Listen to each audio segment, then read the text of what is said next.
Good afternoon. My name is Tori Brown. I'm the director of the James Lawson Institute here at Vanderbilt University. And I want to welcome you all to our third annual Sports and Society Symposium. On behalf of the James Lawson Institute and Vanderbilt Sports and Society Initiative, I want to thank you for being here. Whether you're joining us here at Memorial Gym or if you're joining us virtually, I just want to welcome you. This symposium grows out of a simple but urgent premise. Sports is never just sport, right? It is a cultural institution, an economic engine, a political arena, and often a battleground over race, power, and democracy. We gather at a moment where sport continues to sit at the center of major social questions. Questions about athlete activism, the political economy of college athletics, global sports washing, gender equity, and the commodification of bodies and labor. These are not peripheral issues. They reflect broader struggles over inclusion, governance, capital, and the meaning of citizenship itself.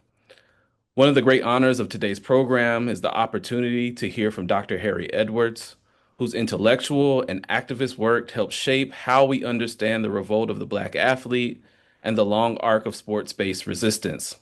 His scholarship reminds us that athlete activism is not new. It is part of a historical tradition that challenges us to think critically about institutions, media narratives, and structural power.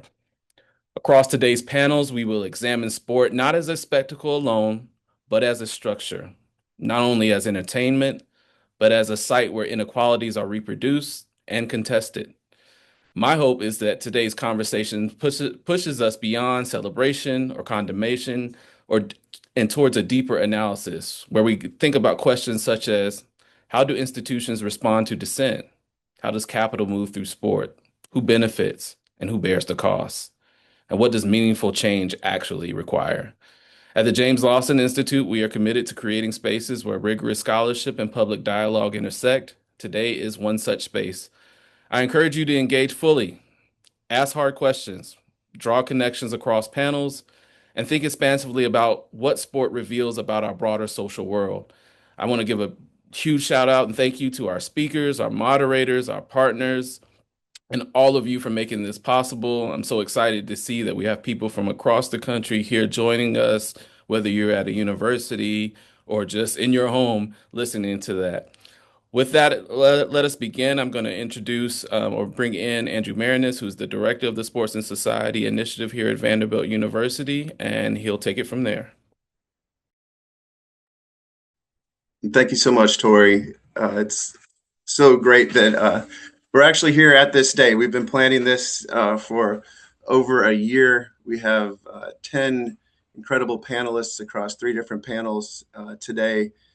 As Tori mentioned, people joining us from universities, sports fans, fans of sports and society from all over the country. Our first panel today will be a discussion Michael Fletcher from ESPN will be leading with Dr. Harry Edwards, the originator of this field of the sociology of sports. And we are so incredibly honored to have Dr. Edwards joining us. He's out in California. We are attempting to help him log in to the Zoom this morning. And so I'm going to go ahead and introduce Michael, who's prepared to interview Dr. Edwards.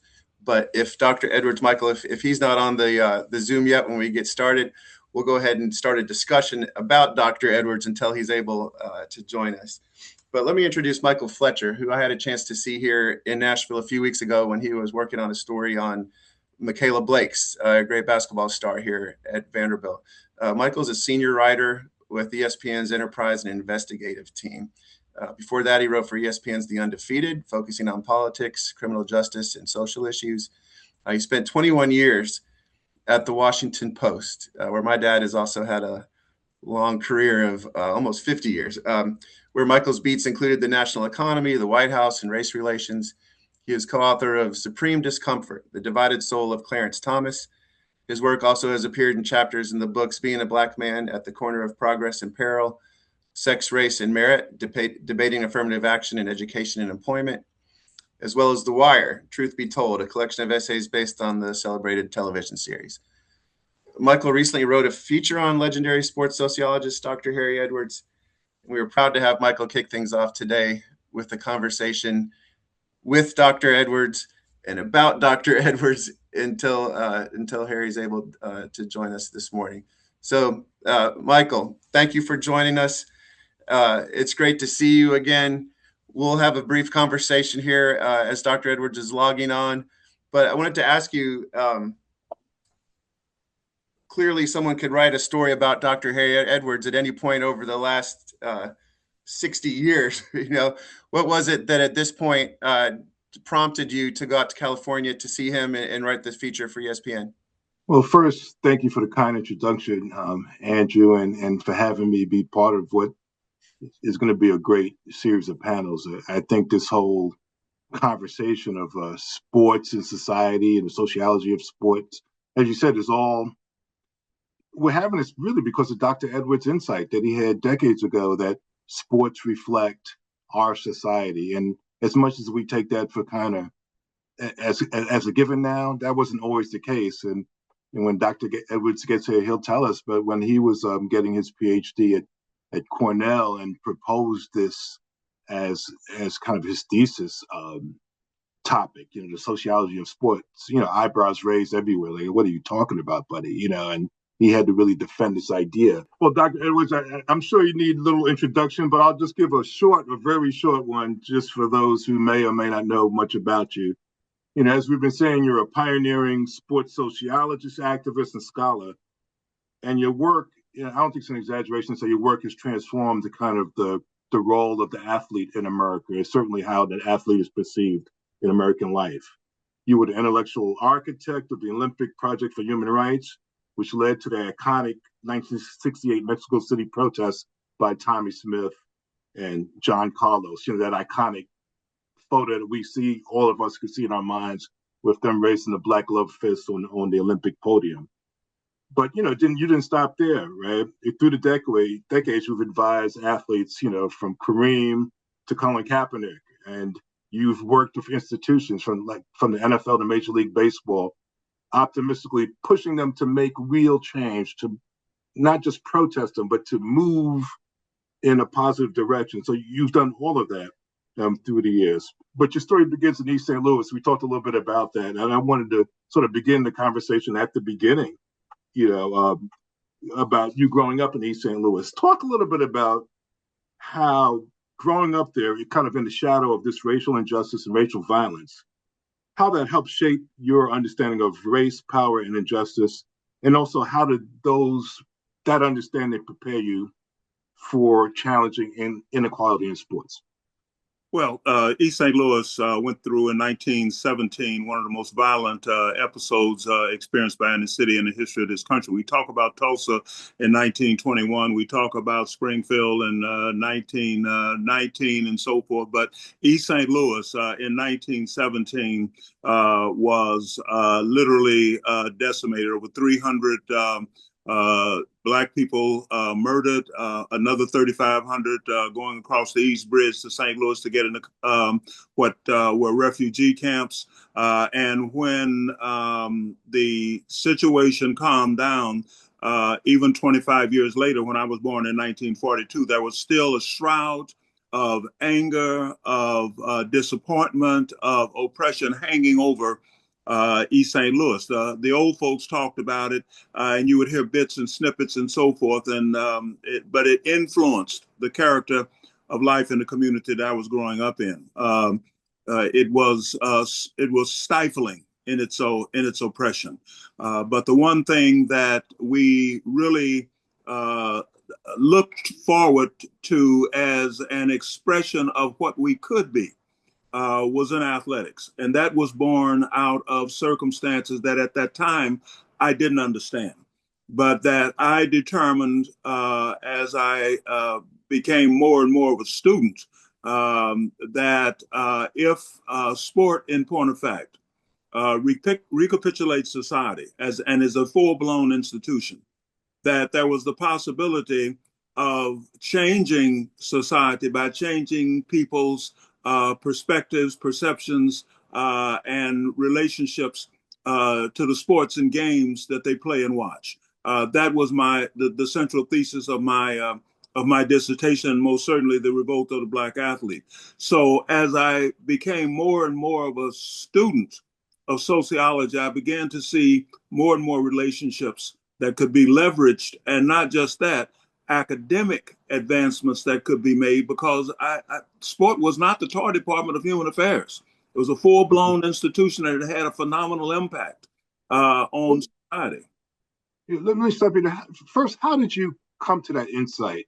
I mean, we take it for granted now, but at the time it was kind of revolutionary, the idea of sports reflecting society. People did see it as a toy department at one point. How did you come to that insight, and B, how was it accepted at first, kind of in the academic chambers where people decide whether or not this is legit?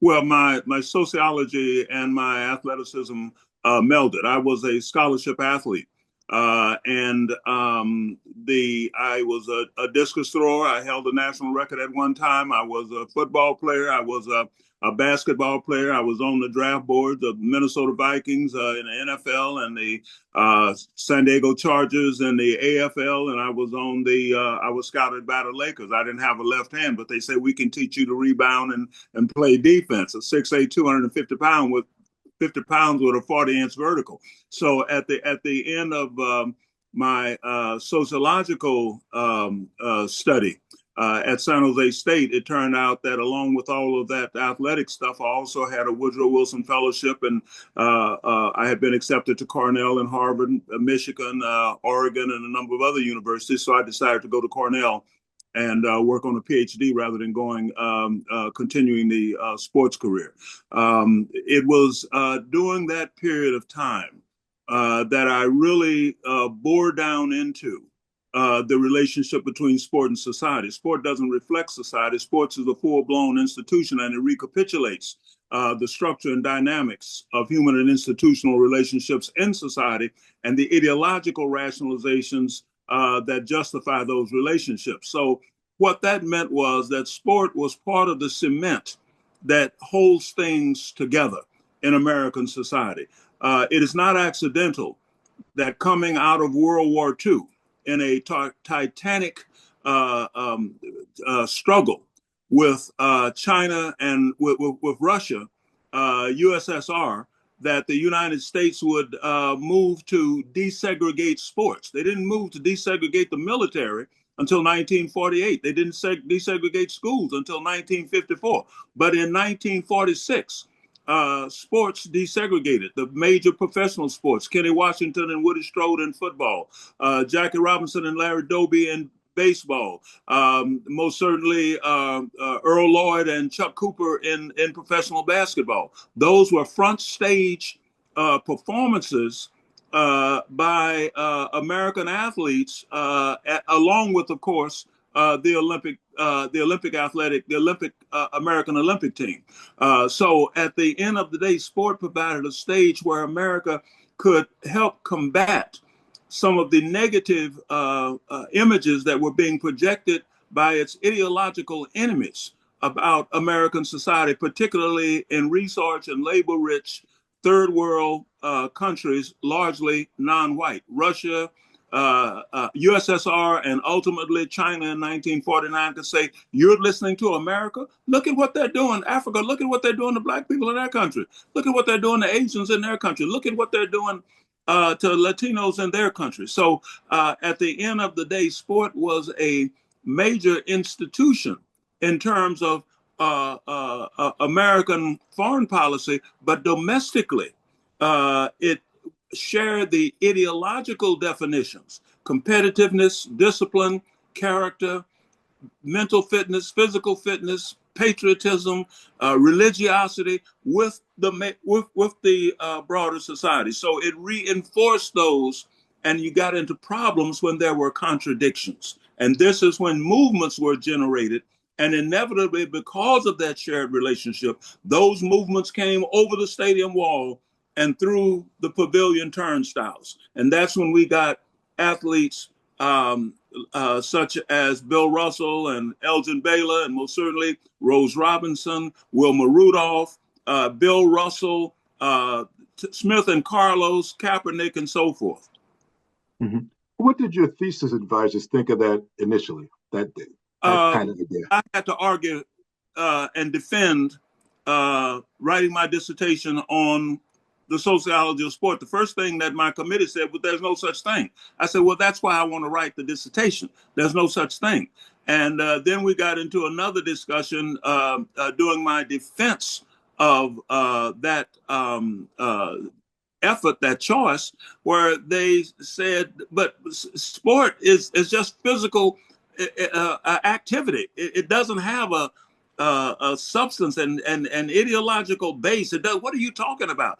And I said, you're going to tell me that a dyad, a two-person system, a triad, a three-person system, about which monographs, dissertations, entire textbooks have been written about those relationships, that those are sociologically relevant, but 100 million people watching an AFL, NFL playoff is not sociologically relevant. I said, somebody here is crazy, and it's not me. So finally, they decided, you can write it, but it's going to have to be thorough, it's going to have to be complete, and so forth. And so I wrote my dissertation. It turned out to be the longest dissertation in Cornell University history, 1,105 pages typed.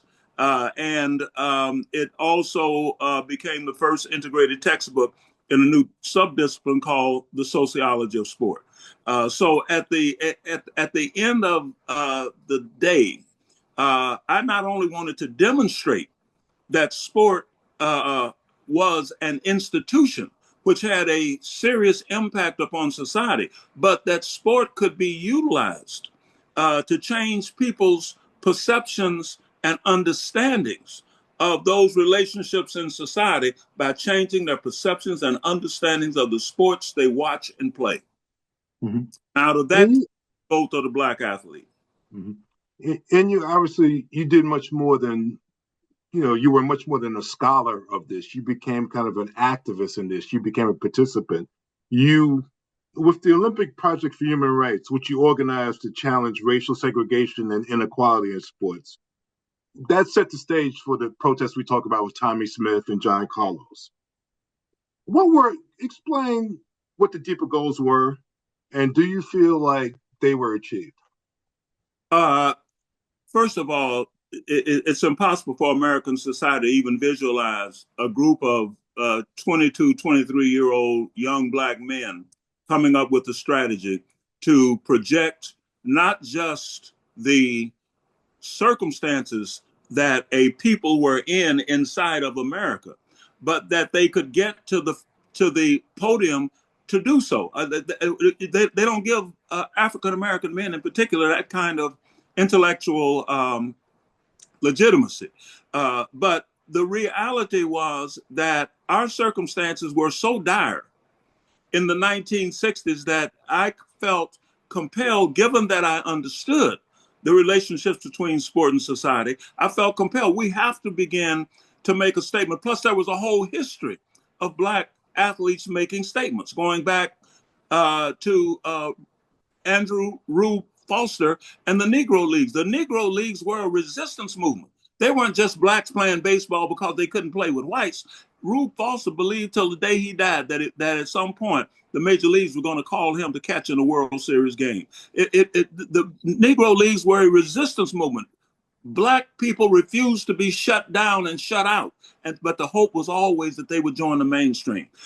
So in looking at that whole history of athletic activism, it became clear that there was an opportunity here to make a statement. Plus, we have to put it within the context of the 1960s. The 1960s in American society were the most violent and polarized 5 years from 1963 to 1968 since the period from 1860 to 1865. If you go back and look at it, you see that in June of 1963, Meg Evers was murdered. In August of 1963, somebody threw a bomb into a church, a 16th Street Baptist church, and killed 4 little girls and wounded 16 others.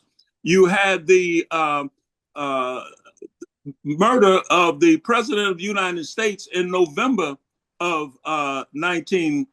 63, my birthday, November 22nd, 1963, my 21st birthday. You had the murder of the three civil rights workers, Goodman, Cheney, and Swerner, in 1964. You had the murder of Malcolm X in February of 1965. You had the murder of Dr. King 2.5 months after he and I met to talk about the Olympic Project for Human Rights on April 4th of 1968. And then the murder of Robert Kennedy on June 6th, 1968. We were murdering children. We were murdering presidents. We were murdering presidential candidates. Civil rights leaders were being murdered. Civil rights workers were being murdered. This was a violent 5 years. And so we determined the athletes that I had, because this was Speed City, San Jose at the time. The athletes who took my classes, we got together and said, hey, we can make a statement. We can make a statement. And there were all kinds of examples of that having been done before. And women played a tremendous role in this whole situation. Wilma Rudolph was known for the 1960 Olympic gold medals that she won, the 3 medals that she won. But what she really did was to go back home and desegregate her city of Clarksville, Tennessee. She refused to march in a segregated parade that had Negroes on one side of the street and whites on the other. She said, no, y'all can have a banquet, but I'm not going to be there if it's not first come, first served in terms of where people are seated. She also helped to desegregate the housing and the swimming pools and so forth. We had E. Rosanna Robinson, who in 1959, during the playing of the national anthem at the Pan Am Games in Chicago, sat on top of a cooler rather than stand. And when they asked her, why didn't you stand? She said, because my people are not free. I can't stand here in front of the world and say land of the free when my people are not free here. This was 10 years, 1959, before John Carlos and Tommy Smith.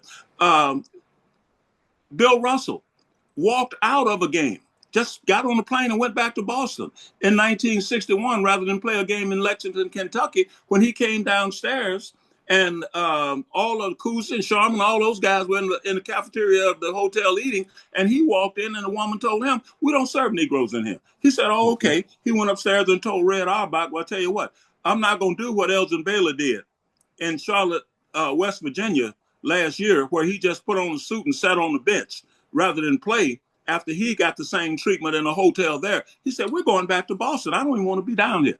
And so there was a record there of that kind of disposition toward discrimination as it came up within the sports context. But there was a full movement going on outside in the broader society. And that is the sentiment.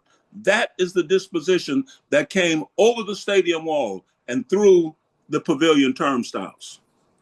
Could you at that time, going to the Smith-Carlos protest, anticipate the impact it would have? You mentioned that this resistance has been there always in a way, but a lot of it has not been much talked about. It didn't feel like it lived on beyond the protest. Even the individual athletes paid a steep price for the resistance, but the Carlos Smith protest feels like it transcended those kind of strictures. Is that something you could have anticipated? Yeah, absolutely. We talked about it. And I remember having a conversation with Smith and Carlos and Lee Evans saying, hey, I'm going to get fired. They're going to fire me from here. I was teaching at San Jose State at the time, writing my dissertation. And I said, they're going to fire me. And Cornell University may not let me back in to complete my dissertation. But this is important.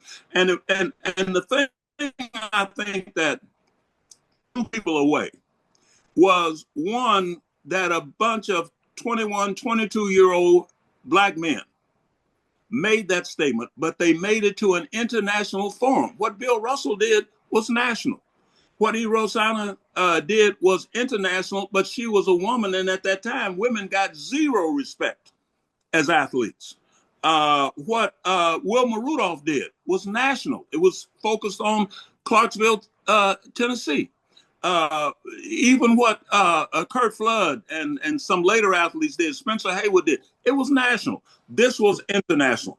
The Olympic Games, I had determined in 1966, was the second biggest international political forum in the world, second only to the United Nations. And for athletes, winners, to stand up and say, we are better than this. And that was the message. The what I call at the time the mainstream media did everything that they could to deflect from what we were saying. They said, oh, they're disrespecting the flag. Are you kidding me? The same thing they said about Kaepernick. You're disrespecting the flag. I told Cap, I said, Cap, look, don't worry about that. I said, they'd have said the same thing if you had been in a three-piece suit taking a knee on the sidewalk to the playing the chopsticks and said the police violence has to stop. They say you're disrespecting the flag. So don't worry about that. It had nothing to do with the flag. What shocked them was this group of young Black men pull that off. And what was the message that we were transmitting? We are better than than murdering our presidents and presidential candidates. We're better than murdering Dr. King. We're better than throwing bombs in churches and killing little Black girls. We're better than that. And as a nation, as a people, we're better than that. And as a nation, we have to do better. And we're saying that before the entire world. But that never got out. I understand we have John Carlos on the webinar, and I was hoping he could weigh in here just to talk a little bit about the price of that activism. First of all, I just want to thank you for being here and let you know that you've been a personal hero since I was a 10-year-old kid watching those Olympics back in Queens, New York. So there's that. But talk a little bit about the price. Carlos, 200 years from now. Well, Harry, you're just as articulate today as you were the day I met you, man. I love you so much, brother. Keep on. I just don't understand how you as an old man can be so sharp as you are, but God is with you, brother. That commitment. Well, listen, first of all, let me just say it's a great thing, man, to realize in your old age that you've been blessed, that the Creator put you with the right people to feel the right way and to do the right thing. When I met Professor Edwards, I was a 20-year-old kid. I'd gone to San Jose State to visit to see what Speed City was all about. We chatted there at San Jose, and then I matriculated on back down to East Texas State University.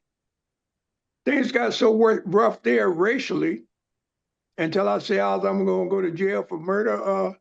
Someone's going to murder my kid. So the best thing for me to do is roll up out of there, and I went back to New York.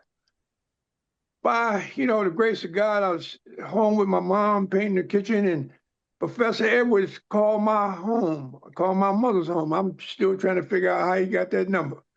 But he called and he invited me to go to a meeting with him downtown at the Americana Hotel. To my surprise, I didn't know what I was going into. It was SCLC. I didn't know what SCLC was at that particular time.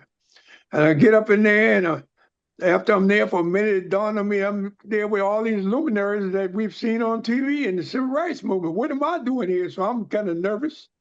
They relaxed me. And then, boom, open the door. Here's Dr. King walks out into the room. I had no idea of Dr. King being in this meeting. I was petrified. But the greatest thing that I got in the meeting was Dr. King beamed in and said that he felt that we were doing the right thing. Yep. He felt that the initiative was the correct initiative. And also he said that Dr. Edwards was doing a fantastic job, and he didn't want to take the lead. He wanted to be second in command. I looked at that, I said, wow, this is unbelievable. He had a lot on his plate. Yes, he did. And at the end of the meeting, the man asked me, did I have any questions? And I had a question. One of them was a pointed question because he made a statement in that meeting that he said they sent him a letter, and in this letter they said they had a bullet with his name on it, and he wouldn't have to wait long. And my question to him was, Dr. King, why would you go back to Memphis? They're talking about taking your life. They're talking about taking your life, Dr. King.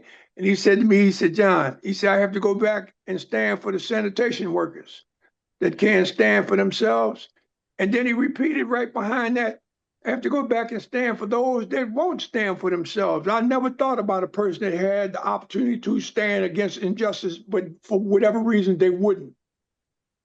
Then I became glued to him in terms of what his message was in terms of nonviolence. I remember him making a statement that you have to do certain things to be so pungent until they can't block it, they can't destroy it, they can't paint over it. He said, but yet still with that pungency, you have to be very nonviolent.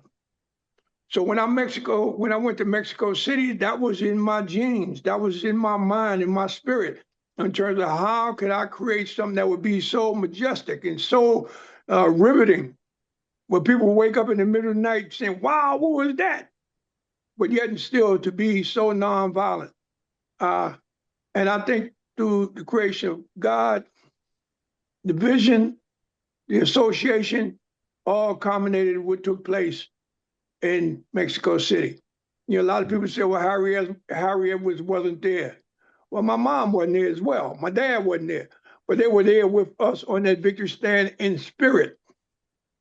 And that's all we needed, was the fact that we knew they was with us. Yeah, let me ask you this. When I was out in the Bay Area doing the story of Dr. Edwards, I took the time to read through his archive.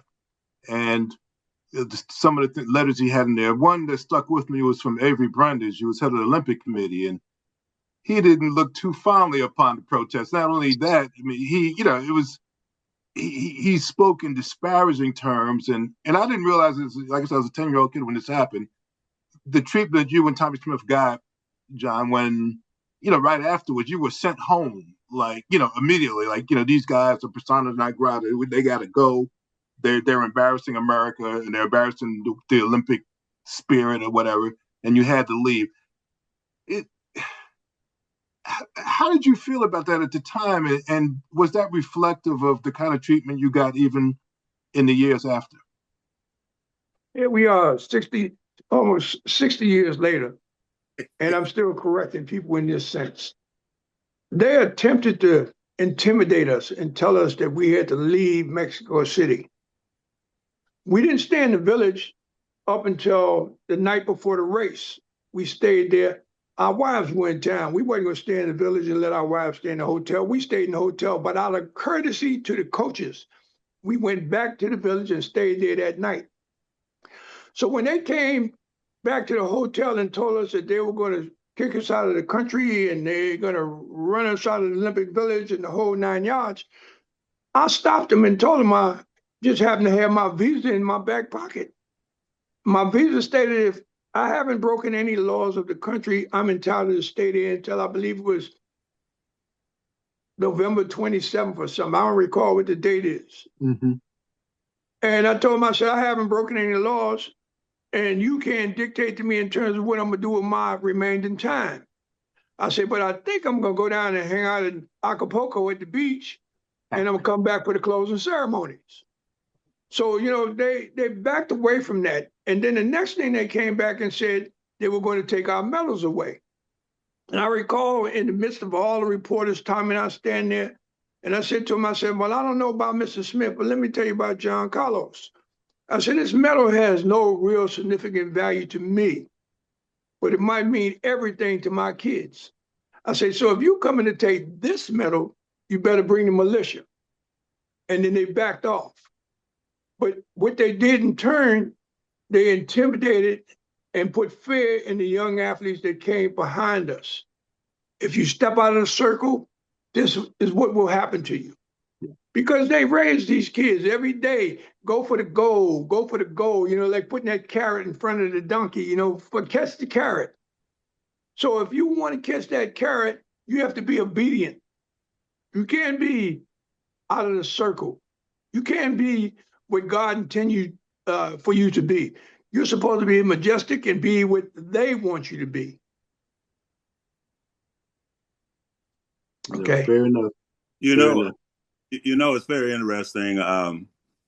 When the Olympic Games started, I did everything that I could to try to get, because you can't just get up and leave the country and drive to Mexico City. You got to have a visa. You got to have passport. You got to have. I couldn't get any of that. Couldn't get any of it.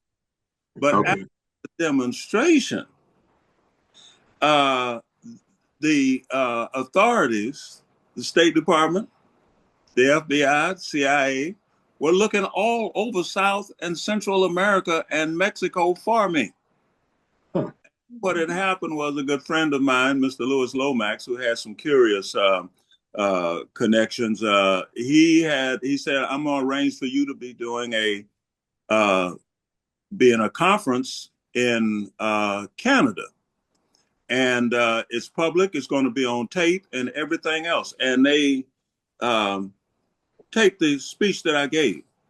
And after I got my FBI files, all 3,000 pages of them, I didn't get all 3,000 pages, but I knew how many was there because they included my dissertation, the copy of the Revolt of the Black Athlete and Black Students, and the number of speeches and dispatches and everything else, as well as FBI dispatches from the field. They had in there that Edwards was at a conference in Canada and cannot be put at Mexico City at any time during the Olympic Games. And so at the end of the day, people have to understand that the violence of the times could very well have been visited upon us if we had not been smart enough to understand the character of the system that we were working with. So I'm happy that everybody got out of it alive. But more than that, Smith and Carlos, Kareem, and Lucius Allen and Mike Warren made a statement that we are better than murdering our presidents and presidential candidates. We're better than assassinating Dr. King.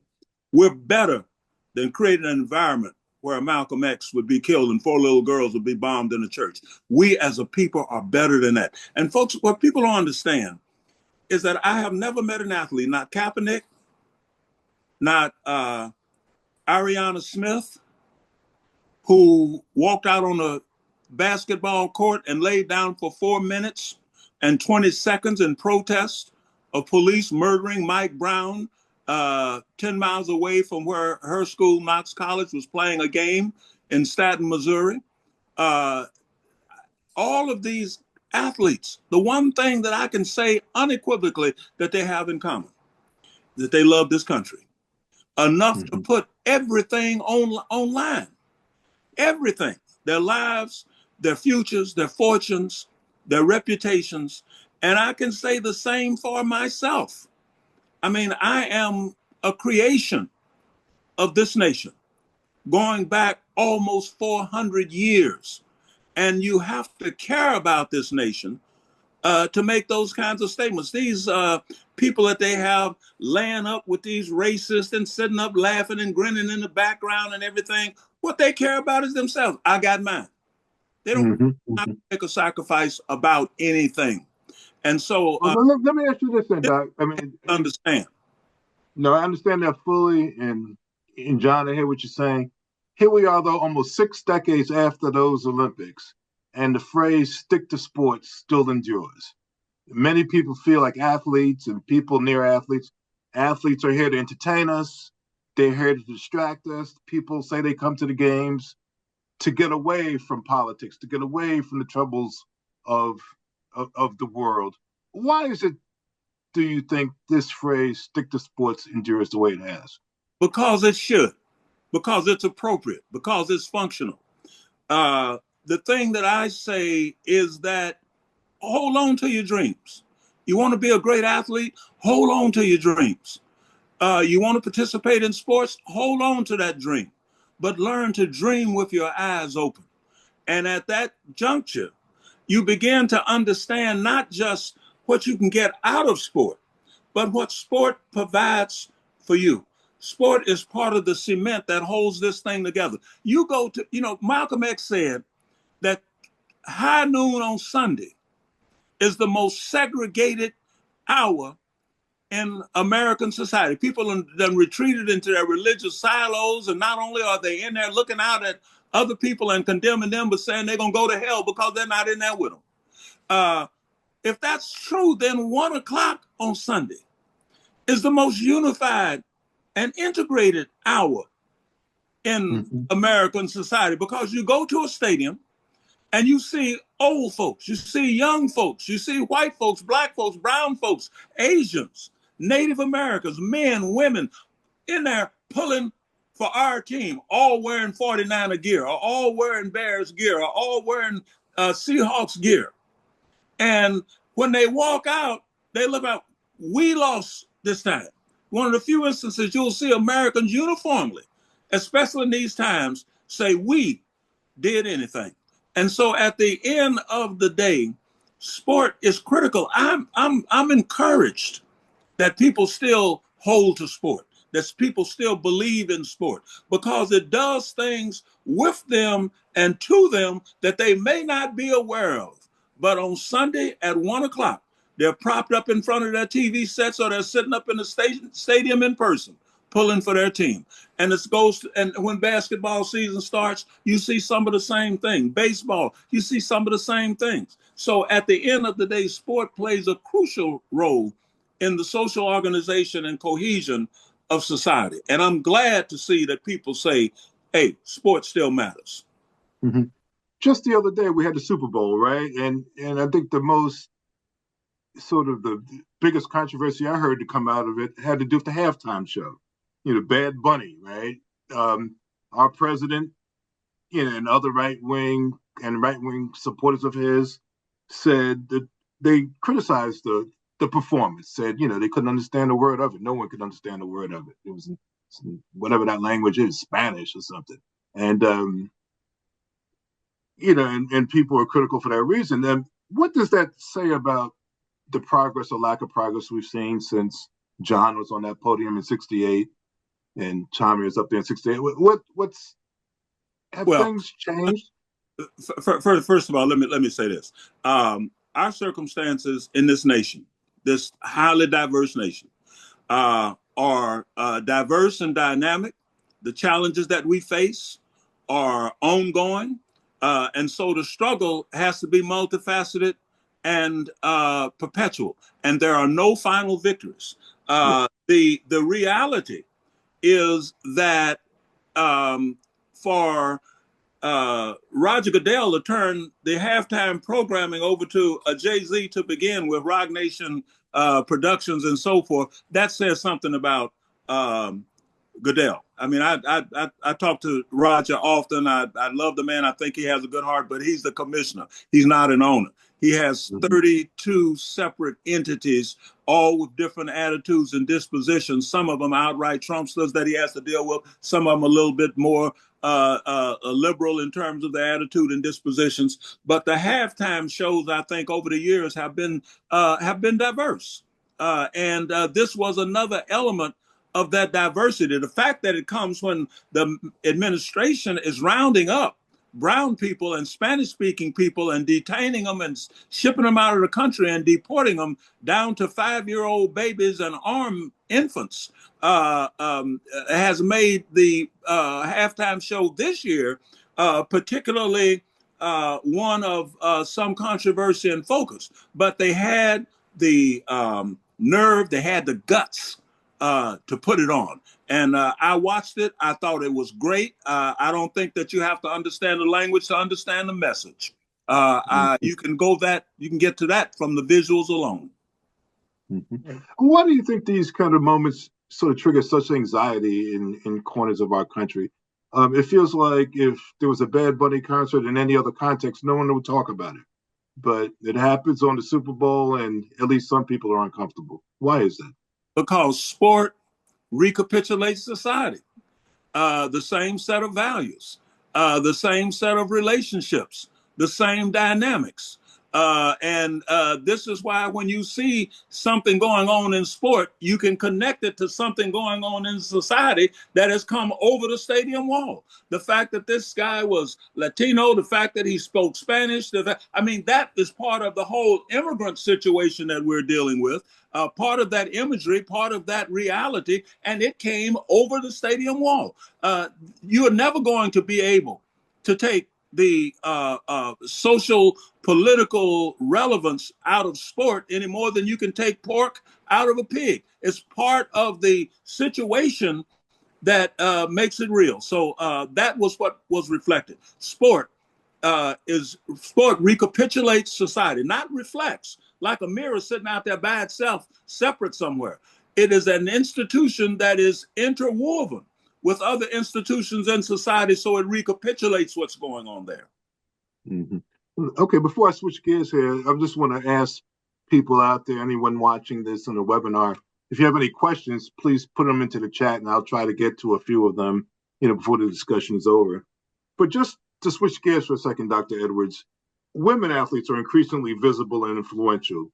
How do you see their activism shaping broader conversations about equity and justice going forward in sports? Women have always been active as athletes. The reality is, as I stated, Ariana Smith was 2 years before Colin Kaepernick. You go back and look at Rosanna Robinson, she was 10 years before Smith and Carlos. You can look at Wilma Rudolph, who went back and desegregated Clarksville, Tennessee. She was 7 years before Ali refused to step forward for the draft. Women have always been in the forefront. And I keep hearing it has always kind of burned me. People will get to talking in a discussion like this and they'll say, well, where is the next Reverend Martin Luther King? And the next Reverend Martin Luther King, have you forgotten that Claudette Colvin and Rosa Parks were there before Martin Luther King? You better be looking for the next Claudette Colvin and Rosa Parks. Because just as women have been in the forefront in sports and have made statements and led the way before the men step forward, it reflects society. It recapitulates society. So women have always played a tremendous role. The problem that we have now is that the thing that opened up women's sports, Title IX, people talk about, but what they don't talk about is Roe v. Wade. Title IX was in 1972. Roe v. Wade came in 1973. And what Roe v. Wade did was to give those people who were bringing women athletes on board some assurance that if we gave this lady a scholarship in May, she'll be around in September to start the academic year, and will be around in March for March Madness. The same at the pro level. We give her a contract in June. She's going to be here in the fall to start with the soccer league or with the WNBA or whatever. But with Roe v. Wade gone, that whole situation begins to crumble. And it's not so much the immediate impact on the women who are playing now in college and at the pro level, but on the pool where these athletes are developed is where the severest impact is going to be. So I'm looking at a situation over the next 5 years where the rescinding of Roe v. Wade creates an existential threat to women's sports. And as much progress as has been made, I love watching women's basketball. I put the NBA on record and watch the WNBA live. I love to watch Connecticut and Notre Dame and these great women's teams, UCLA play. I love to watch them play. But that is all threatened now by the collapse of Roe v. Wade and the fact that women are now vulnerable to things that we thought were in the past. But as I stated, there are no final victories. And men have to get on board with this to try to figure out how to keep the women's sports going. And let me ask you about something else that's been in the news when it comes to sports, legalized gambling. It's been expanding rapidly. Everyone knows that, right? And a lot of people worry about its impact on the integrity of the games. We've seen these indictments come down, some with names we know, some indicting people whose names we don't know, but all of it affecting sports. How do you see gambling affecting athletes, leagues, and the social role of sports going forward? And do we need to make some kind of change, and what could that be? You know, when you make a deal with the devil, you better be prepared to walk through hell. And that's what we're looking at now with regard to gambling. It's not just the big schools. If you look at the athletes and others who have been busted for gambling, it's some of the mid-majors and even some of the Division II schools, because people will bet on anything.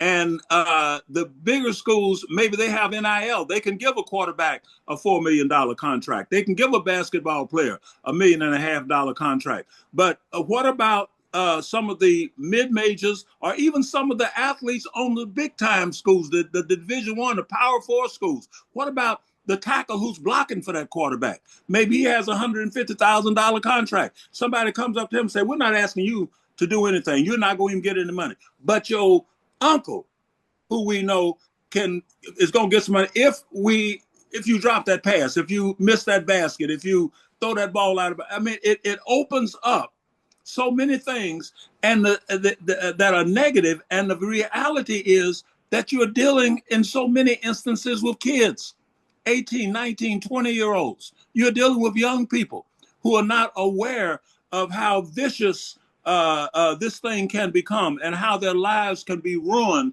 and they could actually end up in prison as a result of missing a basket.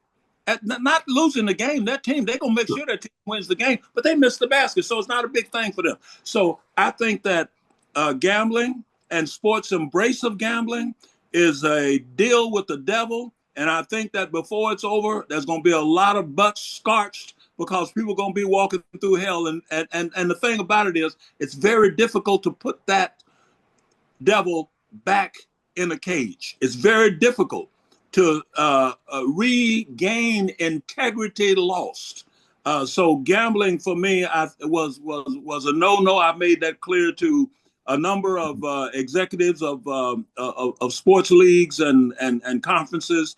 But you know, money is Money. the base of all evil. Yeah. You mentioned your close relationship with Roger Goodell, and clearly you've been influential with the NFL through the years. But in this last coaching cycle, we saw, I believe, 10 openings and 0 African Americans hired as head coaches. I think 1 non-white, Robert Saleh, who I believe is Lebanese American. What does that say to you? Is this a situation where we're kind of back to like no progress, or is this just part of the slip and slide of progress? How do you see it? Well, let me say, first of all, I love Roger Goodell. We talk often, and he has done everything he could with the Rooney Rule to put teeth into it to say you got. But the reality is that the commissioner's office doesn't hire coaches. The commissioner's office doesn't determine who's going to be the head coach or even set up the candidates list for it. That's the owner's prerogative. And when you have a hard turn to the right and south in the general society, you create an atmosphere and an environment where those people who are literally compelled to be more open in terms of hiring practices and opportunities and so forth, they don't feel compelled anymore, because the environment, the culture has evolved to the place that there's a comfort zone there. So you can have 10 vacancies and not a single Black individual is hired as a head coach, even though 70% of the NFL players are Black. And so that's where we are. That's the terrain that we're moving over now. Again, circumstances, conditions, and so forth in the general society have come over the stadium wall and are expressed in such developments as 0 for 10 in terms of hiring a football coach. They've hired 32 and 33 and 34-year-old white guys who have never coached at the pro level as head coaches. But you have all of these Black assistant coaches, a few coordinators, and so forth who are out there, some of them with experience, but they weren't even interviewed. Yep. Okay, this is my last question because I think Andrew's going to put the hook on me in a second. But real quickly, do we need another protest movement? Do we need another, Olympic Project for Human Rights kind of thing to right the ship, to push back against this rightward turn we see in our broader society, which again affects sports? If you go back and look at history, it becomes very, very clear that it is not individuals or agitators who incite movements or the leaders to articulate their goals and their organization. Conditions generate movements. And you can never expect that conditions in one era will generate movements and leaders identical to another era. That's why Bill Russell was not Chuck Cooper. When you look at the football, Jim Brown was not Kenny Washington. Even though there may be parallels, you may have a Malcolm X, and people say, "Well, that's just like Marcus Garvey." You might have a Dr. King, and people say, "Well, that's just like W.E.B. Du Bois." The reality is that each era, because the conditions generate the leadership, generate the movements, generate the goals, and the methods of achieving them, they are all different. The one thing that we can be guaranteed of, however, is that the conditions will generate movements and the leaders to implement their goals in this society. So it's not an issue of whether or not there's going to be another Harry Edwards or John Carlos or Tommy Smith or Kareem Abdul-Jabbar or Jim Brown or Bill Russell or Elgin Baylor or Kurt Flood or Spencer Haywood or Wilma Rudolph or Ariana Smith. That's not the issue. Those personalities, that leadership was generated by the conditions of their times. These times are going to generate movements, and those movements are going to generate leaders, and those leaders and those movements inevitably are going to come over the stadium wall and through the pavilion turnstiles. Well, thank you so much, Dr. Edwards. Fascinating as always, and special thanks to John Carlos, again, a personal hero. It was a surprise to have him on the webinar. But thanks so much, and I'm going to turn it back to Andrew. Thank you. Dr. Edwards, Michael Fletcher, thank you so much. I think I can speak for all of us who have been sitting and listening and watching. Like, what a privilege just to be able to listen to this conversation. Dr. Edwards, any of us that are interested in sports and society owe a debt of gratitude to you for getting the whole field started. And it is quite an honor to have you join our seminar today. So thank you so much. Thank you. Appreciate it. Yeah, please let me know if you're ever in Nashville. We'd love to have you back on campus at Vanderbilt. And Michael, thank you so much. And what an amazing cameo to have from John Carlos. So just incredible. Sport is not the toy department of human affairs. And I think that's never been more clear than through that conversation.